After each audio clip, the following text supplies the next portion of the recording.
حدیث کے اندر ہے، یہ حدیث ہے جس میں آپ صلی اللہ علیہ وسلم نے فرمایا، اور یہ ترمذی کی حدیث ہے، شیخ البانی نے اس کو صحیح کہا کہ اللہ رب العالمین یہ حی ہے، یہ کریم ہے، اور اللہ کو شرم آتی ہے کہ کوئی بندہ اس کی طرف ہاتھ اٹھائے تو اللہ اسے خالی ہاتھ لوٹائے۔ لیکن صحیح مسلم کی حدیث ہے جس میں آپ صلی اللہ علیہ وسلم نے فرمایا کہ ایک آدمی دور دراز سے آتا ہے، اللہ کے سامنے ہاتھ پھیلاتا ہے، مجھے یہ دے، مجھے یہ چاہیے، وہ چاہیے، لیکن اس کا کھانا حرام کا ہے، ماکلو حرام ومشربو حرام وملبسو حرام وغذی بالحرام فانا یستجاب لذلک، گویا کہ حرام کھانا، حرام پہننا، حرام پینا، حرام کاری پر پرورش پانا، یہ بے حیائی ہے، اور بے حیا کی دعا قبول نہیں ہوتی، اللہ رب العالمین قبول نہیں کرتا۔ اگر کوئی حرام کھاتا ہے تو اس کی دعا قبول نہیں ہوتی۔ اللہ رب العالمین حیا والا ہے، اللہ کو شرم آتی ہے کہ کسی کو خالی ہاتھ لوٹائے۔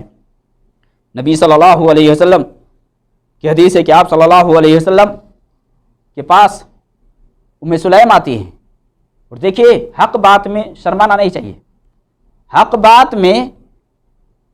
بات جاننے کے لیے کسی کو شرمانا نہیں چاہیے۔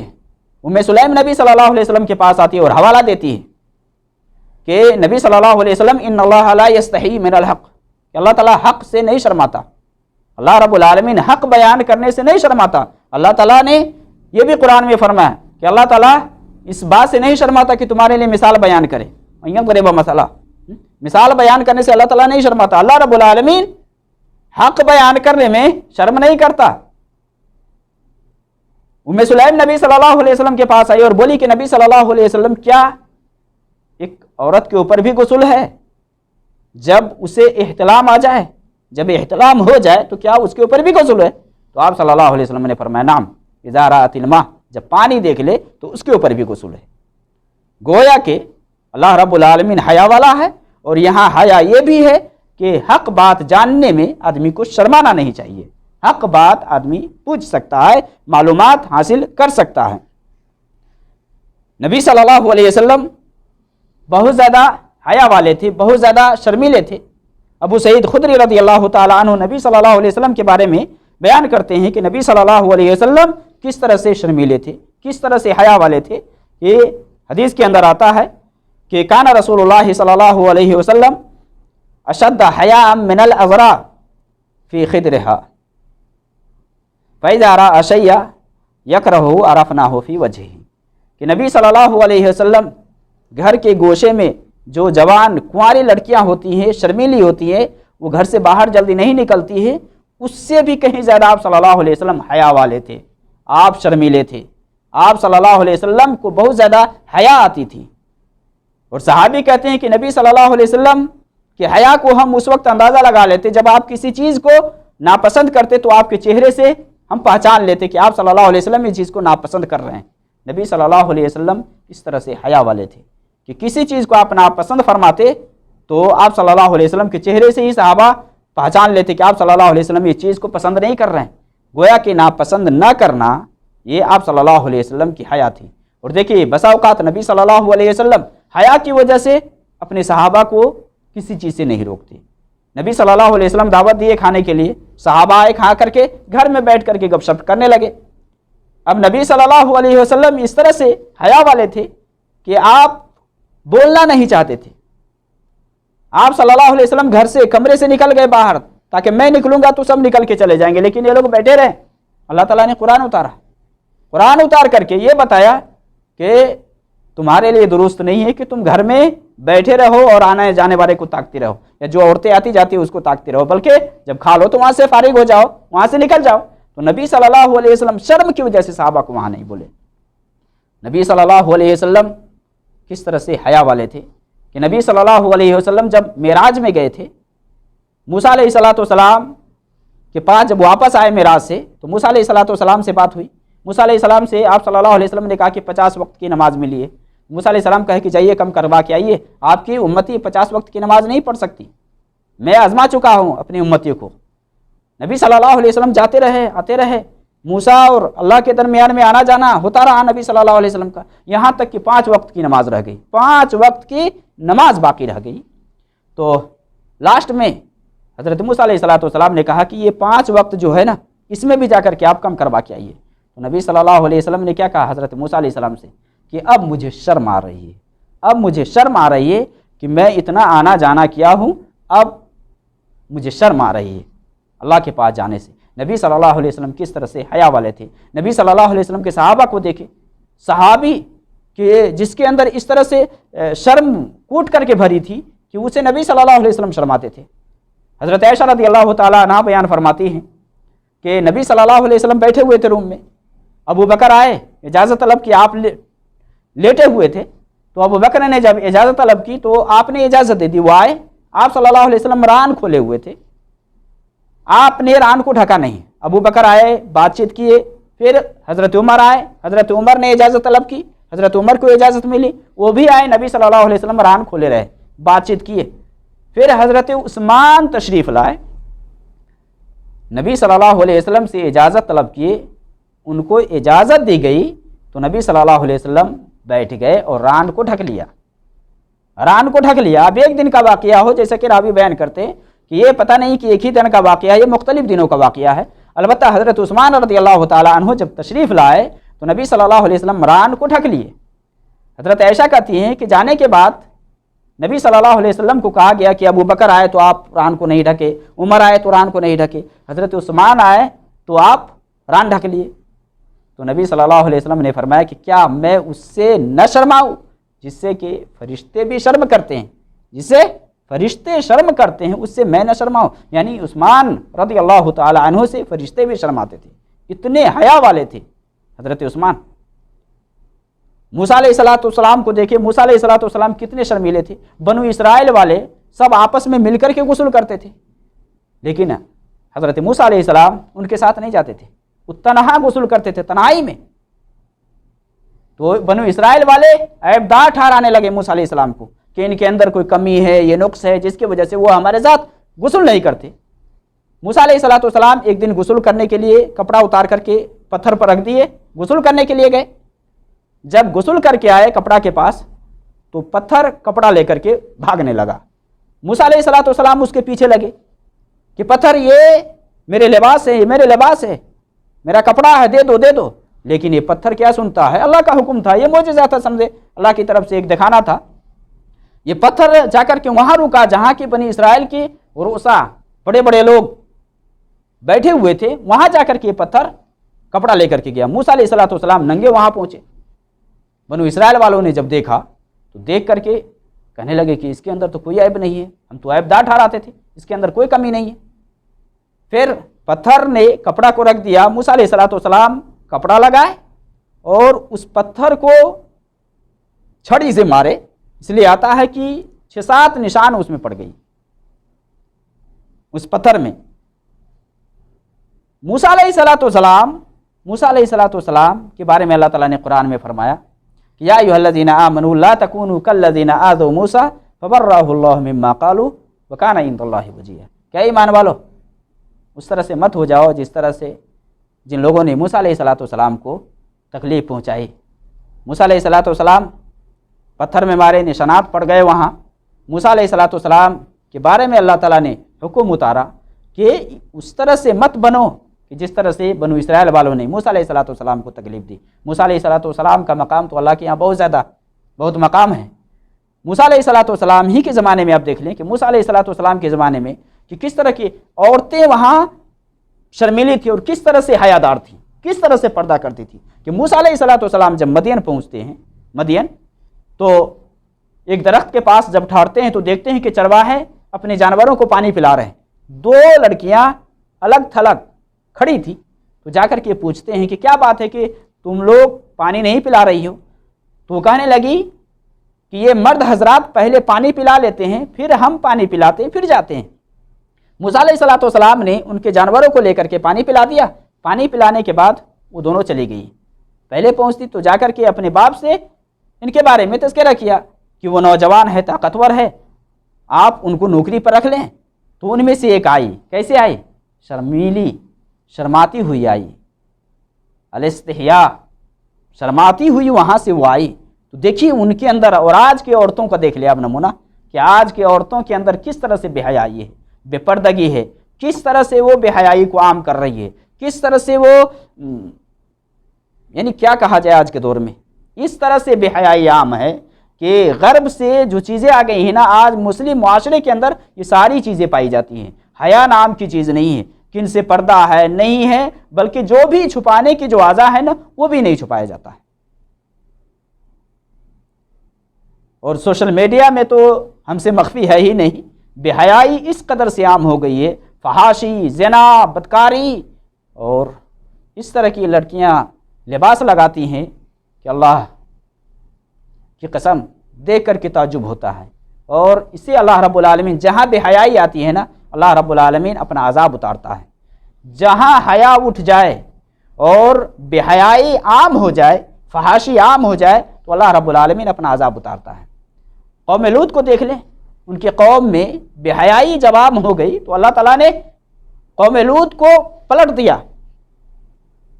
اور صحیح مسلم میں حدیث ہے عورتوں کے بارے میں کہ دو قسم کے لوگ ہیں جن کو میں نے نہیں دیکھا ہے، اور یہ دونوں کیا ہے، یہ جہنمی ہیں۔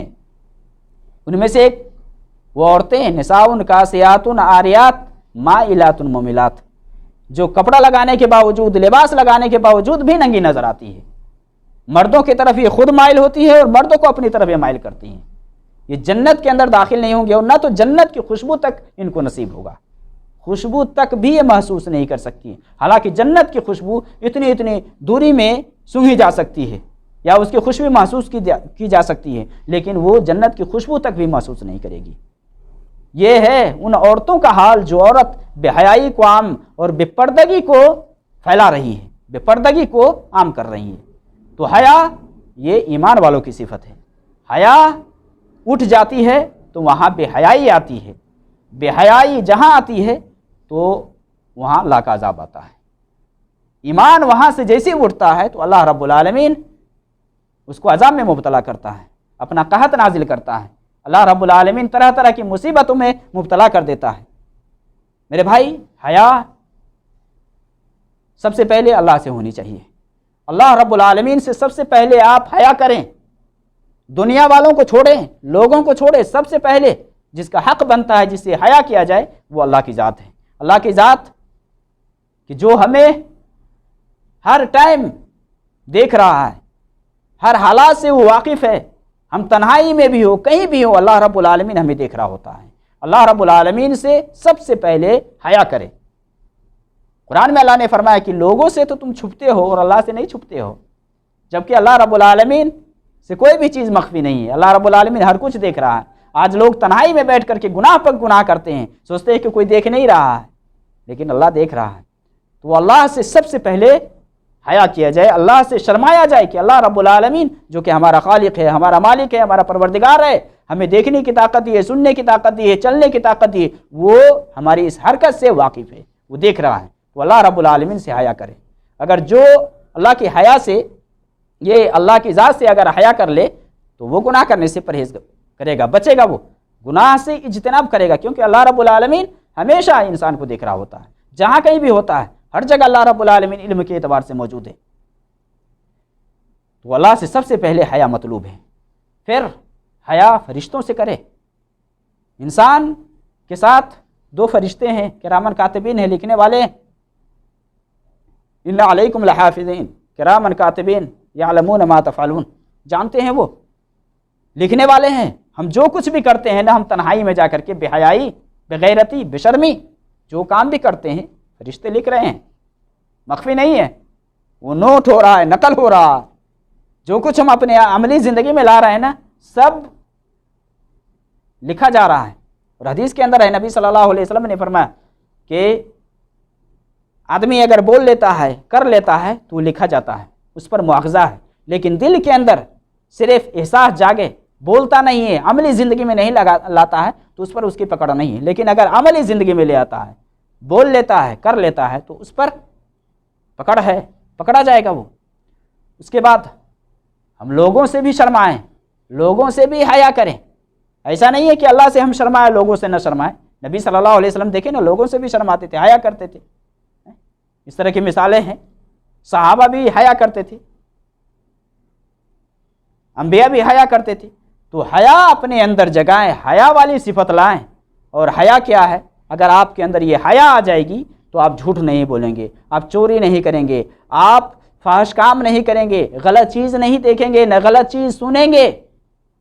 غلط چیزوں کا سننا، غلط چیزوں کا دیکھنا، غلط کام کرنا اور فحاشی کرنا، یہ سب کچھ کیا ہے؟ بے حیائی ہے، بے حیائی ہے۔ صرف زنا ہی بے حیائی نہیں ہے، شراب ہی بے حیائی نہیں ہے، یعنی ہر وہ کام جو معاشرے کے اندر معیوب جانا جاتا ہے، معیوب سمجھا جاتا ہے، اور اس کو آپ اس حساب سے سمجھ لیں کہ جو کام اللہ رب العالمین کو پسند نہیں ہے وہ کام کرنا، یہ بے حیائی ہے۔ اور ہر اس کام کو کرنا جس میں اللہ رب العالمین خوش ہوتا ہے وہ حیا ہے۔ حیا کہ آدمی وہ کام بجا لائے جس میں اللہ رب العالمین راضی ہوتا ہے، اور ان کاموں سے دور رہے جس میں اللہ رب العالمین ناراض ہوتا ہے۔